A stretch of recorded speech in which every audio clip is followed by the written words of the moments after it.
When most people think of national parks, they think of famous examples like Yellowstone and Yosemite in the United States or the Serengeti in Tanzania.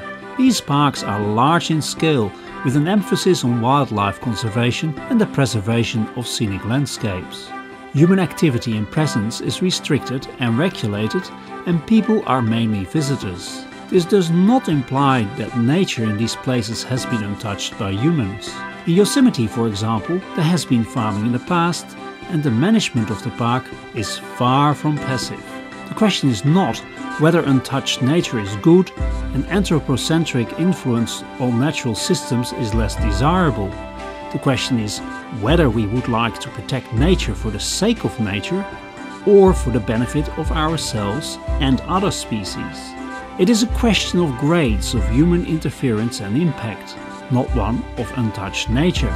And that is a logical approach, because the reality is that in many countries, nature conservation and human activity can never be separated, like in Yosemite or the Serengeti. The Netherlands is probably one of the most extreme cases where nature and human activity are almost inseparable. About half of the country is at or below sea level, and most of the land area has been reclaimed or drained.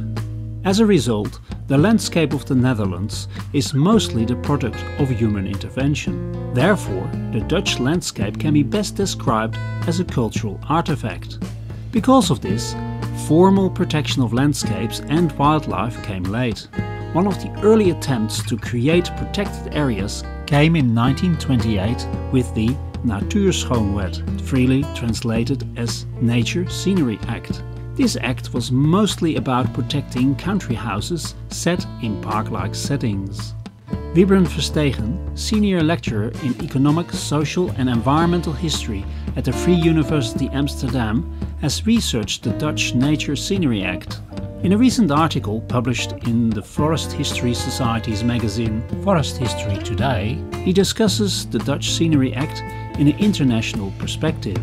I interviewed Wybren at his house in the Netherlands about the Scenery Act, aristocratic landed estates, and how it compares with estates in the southern United States and Canada. Listen to the interview with Wybren Verstegen on episode 73 of the Exploring Environmental History podcast. Download the podcast at www.eh-resources.org.